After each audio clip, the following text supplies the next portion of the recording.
আসসালামু আলাইকুম। আমরা এখন আছি সাতক্ষীরা জেলা আশাশুনি উপজেলাধীন দরগাপুর ইউনিয়ন 94 নম্বর হোসেনপুর সরকারি প্রাথমিক বিদ্যালয়। আমরা এই বিদ্যালয়ের ভবনের ব্যাপারে আগেও আপনাদেরকে আমি দেখিয়েছি, আজকেও দেখানোর চেষ্টা করছি। এই যে ভবনটি 1994 সালে এই বিদ্যালয়ের এই ভবনটি তৈরি করা হয়। বর্তমান ভবনের অবস্থা খুবই করুণ, আপনারা না দেখলে বিশ্বাস করবেন না। এই যে ভবনের কি অবস্থা, যে কোনো সময় ভেঙে পড়তে পারে এবং জানমালের ক্ষয়ক্ষতির সম্ভাবনা অত্যন্ত বেশি। এখন দেখেন এই যে ভবনের যদি অবস্থা হয়, এখানে দেখেন কীভাবে রিং মতো তৈরি করে এখানে বেঁধে রাখা হচ্ছে যাতে ওইটি পড়ে না যায়। দেখেন কি অবস্থা। এই যেটি ভবনের অবস্থা হয়, যে কোনো সময় ভেঙে পড়ে জানমালের ক্ষয়ক্ষতি হতে পারে। কে দেবে? কে এর এই যে ক্ষতি হলে কে জবাব দেবে? কে দায়ী হবে? এইটি তো হচ্ছে সবচেয়ে বড় প্রশ্ন। এই ভবনটি 2025 সালে পরিত্যক্ত দেখানো হয়েছে। উপজেলার প্রাথমিক শিক্ষা অফিসার স্বপন কুমার বর্মান, উনি আর কি এই ভবনটি পরিত্যক্ত ঘোষণা করছেন। তারপরেও এখানে নিয়মিত ক্লাস হচ্ছে। এখন এই পরিত্যক্ত ভবনে নিয়মিত ক্লাস, যদি কোনো দুর্ঘটনা ঘটে, আমি এই ব্যাপারে প্রধান শিক্ষকের সঞ্জীব সাহেবের সাথে আলাপ করছি। ইনি বলছেন আমি তো দায়িত্ব, এখন যদি ভেঙে পড়ে তাহলে কী হবে? আর এখন যদি এই ভবনের ক্লাস যদি বন্ধ করে দেওয়া হয় পরিত্যক্তের কারণে, তাহলে কী উপায় হবে? ছাত্রছাত্রীদের কী হবে? ছাত্রছাত্রী কোথায় লেখাপড়া করবে? সেরকম কোনো বিকল্প কোনো ব্যবস্থা নাই। এখানে বিকল্প কোনো ব্যবস্থা নাই। আমি দেখতে পাচ্ছি এখানে একটা পানির ব্যবস্থা আছে।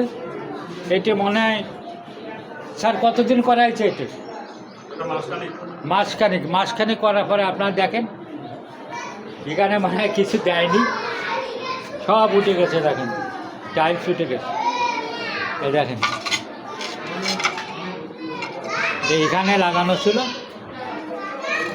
এইটে অটোমেটিক উঠে গেছে। তার মানে এখানে কিছু নেই, মাল মেডিসিন কোনো কিছু দেয়নি। মানে মোটামুটি যেভাবে বানায় করে কাজ করা। দেখেন আমরা প্রতিটা ক্লাস দেখাচ্ছি আপনাদের, প্রতিটা শ্রেণীকক্ষ দেখাচ্ছি একই অবস্থা। এই শ্রেণীকক্ষেও একই অবস্থা। দেখেন রিং তৈরি করে এখানে এটে রাখা হয়েছে। যদি দুর্ঘটনা ঘটে তাহলে কে দেবে? কে দায়ী হবে? হয়তো আপনি বা আমি দায়ী হলাম, কিন্তু যদি অকালে কোনো প্রাণ ঝরে যায় তাহলে কি হবে? প্রতিটা ক্লাস আমি আপনাদেরকে দেখাচ্ছি। দেখেন প্রতিটা শ্রেণীর একই অবস্থা।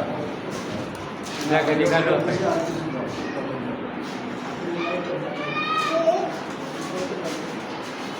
পরিত্যক্ত ভবন, এই ভবনের এই অবস্থা।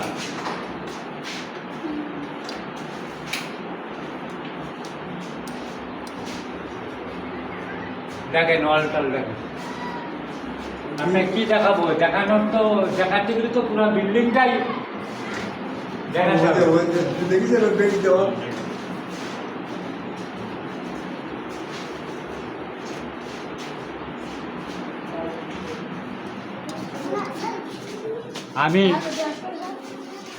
আমি ঊর্ধ্বতন কর্তৃপক্ষের দৃষ্টি আকর্ষণ করছি, আপনারা আসেন, দেখেন বিদ্যালয়ের কি অবস্থা।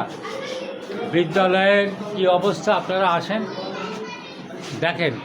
আপনি তো এই ব্যাপারে তো বিভিন্ন সময় উদ্বোধন কর্তৃপক্ষের সাথে আলাপ করছেন। হ্যাঁ, ঊর্ধ্বতন কর্তৃপক্ষের কাছে যোগাযোগ করেছি এবং বারবারই প্রতিবেদন দেওয়া হয় এবং সেই অনুযায়ী ঊর্ধ্বতন কর্তৃপক্ষ আমাদের বিদ্যালয়টি সহানুভূতির দৃষ্টিতে দেখে প্রাথমিক তালিকায় আমাদের সর্বাগ্রে রাখা হয়। কিন্তু কি কারণে, কি ঐশ্বরিক কারণ যে আমাদের বিদ্যালয়টা পিছনে পড়ে যায়, এটা বুঝলাম না। তবে আমি ঊর্ধ্বতন কর্তৃপক্ষের কাছে আবারও দৃষ্টি আকর্ষণ করছি যাতে আমাদের বিদ্যালয়টা সামনে বছর যে প্রকল্প আসবে যেন প্রথম প্রকল্পেই আমাদের বিদ্যালয়টা তালিকাভুক্ত হয়, তার জন্য বিশেষভাবে অনুরোধ করছি। আপনি যে বলছেন প্রথম প্রকল্প আসলেই বিল্ডিংটা যাতে সংস্কার হয়, এখন কথা হচ্ছে আমি যে বিল্ডিংয়ের যে অবস্থা দেখলাম, তা আপনার তো যে কোনো সময় একটা ক্ষয়ক্ষতি হওয়ার সম্ভাবনা বিরাজ করছে। এর থেকে উত্তরণের উপায় কি মনে করেন আপনি? আমাদের উপজেলা প্রাথমিক শিক্ষা অফিসার মহোদয় এসেছিলেন, উনি এসে আমাদের বিদ্যালয়টা পরিত্যক্ত ঘোষণা করে বলছিলেন যে একটা অস্থায়ী শেড বাইরে নির্মাণ করে নিতে। তখন আমরা বললাম যে এরকম বাজেট কোথা থেকে কীভাবে হবে। স্যাররা বললেন যে বাজেট তো এই মুহূর্তে নেই, আপনারা এলাকাবাসী ডেকে একটা প্রাথমিকভাবে ক্লাস চালানোর মতো কিছু করে নেন। সেই অনুযায়ী আমরা কিছু দূর এগিয়েছি, বাঁশ টাস কাটা হয়েছে এবং পরবর্তী পদক্ষেপ আমরা আস্তে আস্তে এগোবো। কিন্তু তারপরও আমি চাই ঊর্ধ্বতন কর্তৃপক্ষের কাছে যেন আমাদের স্কুলটা একটা নতুন বিল্ডিং অচিরেই তালিকাভুক্ত হয়, তাহলে অন্তত এলাকাবাসী বা আমাদের যারা কোমলমতি শিক্ষার্থীরা থাকবে তারা জীবনহানির হাত থেকে রক্ষা পাবে। কিন্তু আপনার দেখা যাচ্ছে আপনার যে বিকল্প ব্যবস্থা করতে গেলে মানে আপনার গোলের ঘর করতে হবে, হয়তো 2-3 রুম বিশিষ্ট একটা গোলের ঘর করা লাগবে। এটা তো প্রচুর টাকা খরচ হবে, কম করে 1 লক্ষ টাকার বেশি খরচ হবে। তো এই টাকাটা আপনি কোথায় পাবেন? আপনার স্কুলের কি সেরকম কোনো ফান্ড আছে? না, আমার বিদ্যালয়ে সেরকম কোনো ফান্ড নেই। আমি চেয়েছিলাম মহোদয়ের কাছে, ওনারা বললেন তো এখন তো PDP 4 শেষ পর্যায়ে, এই মুহূর্তে তো বরাদ্দ করা যাবে না, নামের তালিকা পাঠানো যাবে না। তা পরবর্তী PDP 5 শুরু হলে আমরা দেখি। আর তারপরও আপনারা এলাকাবাসীকে উদ্বুদ্ধ করে যদি কিছু করা যায়, সেই অনুযায়ী এলাকাবাসী উদ্বুদ্ধ হয়েছে, তারা স্টেপ নিচ্ছে অল্প অল্প করে এবং দেখা যাক, মনে হয় কিছু একটা ব্যবস্থা হবে খুব তাড়াতাড়ি আপনার এই বিদ্যালয় সেটার জন্য। আপনার বিদ্যালয়ে কত নম্বর তালিকায় আছে যে বিল্ডিং ভবন হওয়ার? আমাদের বিদ্যালয়টা বরাবরই উপজেলা থেকে প্রথম দিকের তালিকায় যায়। বর্তমানে মনে হয় 3 কি 4 নম্বর তালিকায় আমাদের এই বিদ্যালয়টা দেওয়া রয়েছে, যাতে নতুন ভবনের জন্য আমাদের ঊর্ধ্বতন কর্তৃপক্ষ মহোদয় ঢাকায় পাঠিয়েছেন আমাদের নামটা। 3 নম্বর 4 নম্বরের ভিতরে মনে হয় আছে।